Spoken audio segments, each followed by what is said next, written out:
క్రీస్తునందు ప్రియ సహోదరులందరికీ నా హృదయపూర్వక వందనాలు తెలియపరుస్తున్నాను.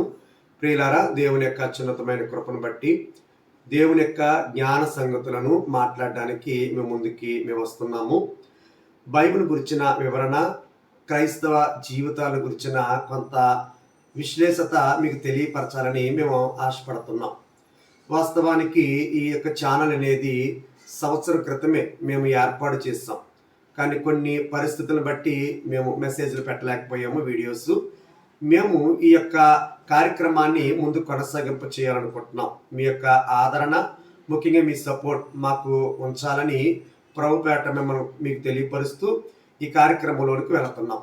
వాస్తవానికి ఈరోజు గ్రంథం అనేది క్రైస్తవులుగా మనందరం పట్టుకుంటున్నాం, కానీ గ్రంథంలో ఉన్న అత్యున్నతమైన సంగతులు ఏవైతే ఉన్నాయో వాటిని మాత్రం మనం చేపట్టలేకపోతున్నాం. ఎందుకంటే మీరు గమనించండి, దేవుడు ఒక్కడు, ప్రభువైన యేసుక్రీస్తు మధ్యవర్తిగా ఆయనే ఒక్కడు.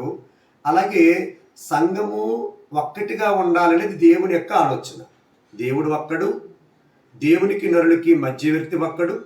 అలాగే సంఘము కూడా ఒక్కటిగా ఏకభావము, ఏక తాత్పర్యము, అంటే విశ్వాసమందు నిలకడగా ఒకే మనస్తత్వం కలిగి ఉండాలనేది దేవుని యొక్క ఉద్దేశము, లేక గ్రంథం యొక్క ఆలోచన. కానీ వాస్తవానికి ఈరోజు గ్రంథాన్ని పట్టుకున్న వారందరికీ తెలుసు, గ్రంథం ఒక్కటే, దేవుడు అక్కడే, ప్రభువైన యేసుక్రీస్తు మధ్యవర్తిగా ఆయన ఒక్కడే. కానీ గ్రంథాన్ని పట్టుకుని బోధించేవారు ఒకే బోధ చేయట్లేదు, ఒకే విశ్వాసములో ఉండట్లేదనే సంగతి మీ అందరికీ తెలుసు.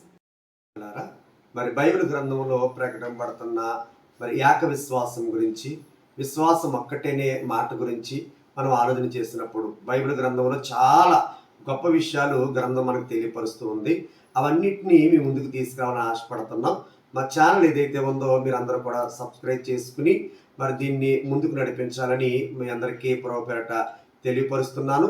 మీ అందరికీ వందనాలు. రేపటి నుంచి కొన్ని మంచి మంచి వీడియోస్ మీ ముందుకు రావాలనుకుంటున్నాం. మీరందరూ ఆదరించి ఈ ఛానల్ ముందుకు కొనసాగింపు చేయాలని మీ అందరికీ తెలియపరుస్తున్నాను. అందరికీ వందనాలు.